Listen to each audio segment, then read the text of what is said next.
video, I will be demonstrating making pork, cabbage, and mushroom dumplings from The Walks of Life by Bill, Kaitlin, Judy, and Sarah Leung, published in 2022. This is a newer book than the ones I use in most of my videos, but I included it because it's an excellent book for learning great versions of Chinese American cuisine.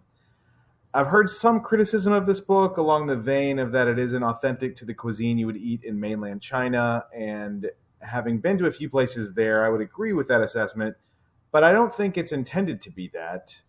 Waves of immigrants to the United States have taken their home cuisine and adopted it to life in America, and this is a good representation of learning the cuisine of the Chinese American diaspora. You'll find many of these dishes at amazing Chinese restaurants all over the West Coast, and it's an excellent book for learning that if that's what you're going for. I find this criticism somewhat interesting because Italian American cuisine is very much the same in that it is not in any way identical to Italian food served in Italy. It's its own thing that has evolved from the waves of immigrants that came here to the United States, but you don't always hear that same sort of criticism. In any event, China is such a huge, diverse country, much like India and the United States and other large countries, that you need multiple books to cover all of their various types of regional cuisines from China anyway. So I recommend picking this one up. This is another recipe where you're going to want to get started the night before just to make it easier on yourself. Nothing complicated, but I just wanted to go ahead and start the video off with this. So this is just a pot of warm water just from the faucet here. And these are dried shiitake mushrooms, which you can get at just about any Asian market if you have access to one. If you don't, and I'll try to put a link in the description of where you can get them online. But you just want to go ahead and put 10 of these in this water. And we're just going to let it sit overnight this way. So it really only takes a few hours for them. But if you do it the night before, then you don't have to worry about, I'm going to do one extra just in case you never know, one or two extras in case you never know. But you don't have to worry about doing it and getting up early and doing it and having it ready. And are they really soaked? And, this way they'll be done. You're going to want to reserve this water afterwards too, because we're going to use it for later parts of the recipe. But for now, just go ahead and do that and then go to bed and it'll be ready for you to use in the morning. Here is the setup for the dumplings we're going to be making today. We have ground pork. We've got our mushrooms that we chopped from earlier that we soaked overnight. We need neutral oil for frying, which can be canola or vegetable oil. We've got shredded Napa cabbage, white pepper, sugar.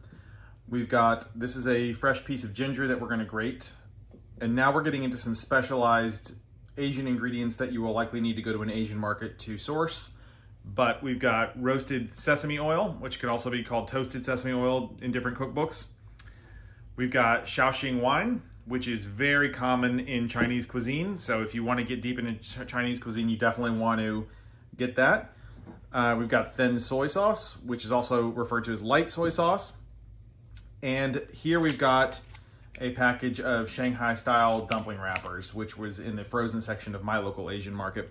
You can also make dumpling wrappers, but if you have an Asian market that has these, it's honestly probably better in most cases to do that. We also have the reserved water that we soaked those mushrooms in overnight that we'll be using later on in this recipe. So with all that being said, let's get started. All right, the first thing we're gonna do is very easy. We're just gonna get this big bowl here that we're gonna make our dumpling fillings in, and we're just gonna put all of that, Napa cabbage in there.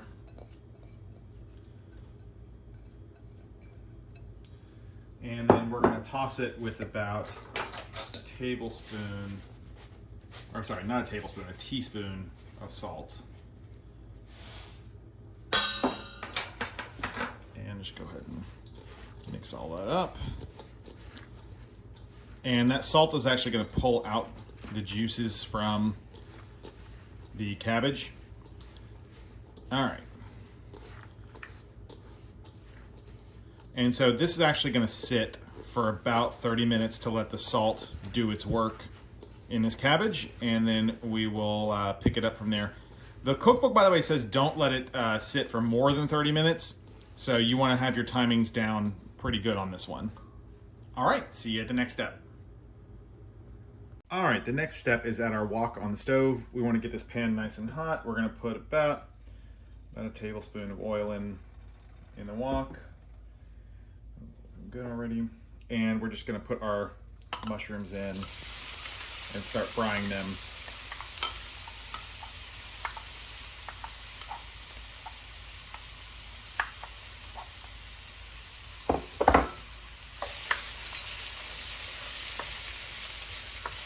So this will take a few minutes here. I will show you the finished results, but this will take about 5 minutes to do. And what we're going to do with these mushrooms once they're fried is we're going to let them cool back down to room temperature again, because they're going to go in our filling, and we wouldn't want to put them in. We wouldn't want to put them in super hot, because then it would start to prematurely cook the filling, which we don't want. So, and when you're cooking mushrooms, this is actually in a lot of different types of cuisines. A lot of times the reason for doing this is you want to get that liquid out of the mushrooms. The mushrooms hold a ton of liquid on the inside, so you want to get the liquid out and get them more shriveled and darker, and it concentrates the mushroom flavor in your dish. All right. So I'm going to let this go for about 5 minutes here, and when we do the assembly, I will show you the completed mushrooms. All right, a couple of quick notes here. First, this is our mushrooms that have been fried and have now cooled down, and there's one more step we got to do with the cabbage before we just mix it in with things, and it's now that's been sitting in the salt for a while, we're actually just going to wring the juices out of it. We don't actually want those juices because it'll make the dumplings too moist on the inside. And just put that into a separate bowl there. So I won't make you watch me do it for the whole bowl here, but I just wanted to show you, illustrate that step for you when you're making your own. All right, we've got our ground pork here, and now we're ready to start putting the filling together here. So the first thing is we're gonna add our Shaoxing wine.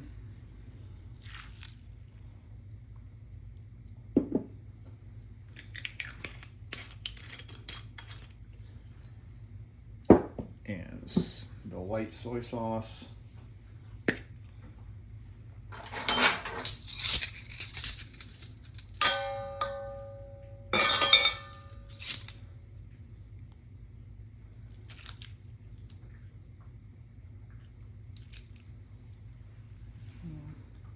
Go ahead and put in our sugar.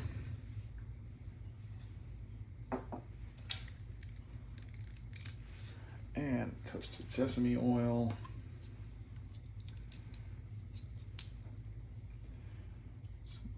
Actually, that's a teaspoon, not a tablespoon.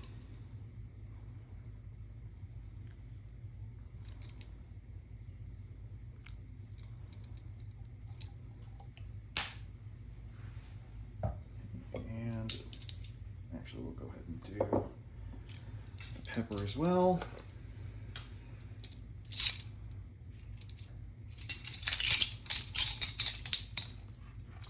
And this is already starting to smell like a good Chinese restaurant here. All right, got the pepper in. And the last thing for this stage is using our hand grater here to get some fresh ginger in this mixture. I always kind of eyeball ginger. It says a tablespoon in the recipe, but I've never really come into a situation where I just overdid it by putting in too much ginger. As you grate it, you'll also see it has a very distinctive smell that's really good.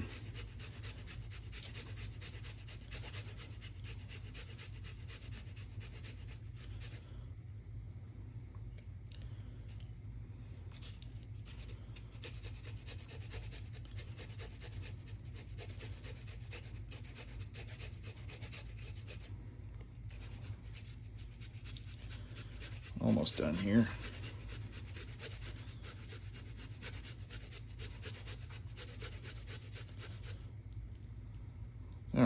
like about a tablespoon. And we'll throw this extra in there as well. Okay. Now, the next thing we're going to do is you need a solid spoon here. So I'm going to use a wooden spoon, and we're just going to mix all of these ingredients together. And the reason you want a solid spoon is essentially you just want to mash. You want to mash this pork and all of these ingredients until you form a paste. And that's going to take a few minutes. It's not something that's just going to happen immediately. So I'm going to pause right here, and I'm going to continue to mash this, and then I will be back with the next step. All right, now I'm going to demonstrate making a dumpling here. If you're using store-bought dumpling wrappers, you need this little bowl of water here to help seal the dough shut. And actually, I'll use it doesn't take much dumpling filling to actually fill these dumplings. So you can really maybe like half a tablespoon is all you really need to fill each dumpling. And you'll see here as we go. Just get your finger wet and go around.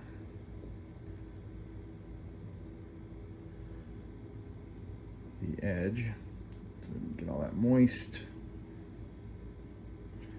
All right. And we're going to fold over.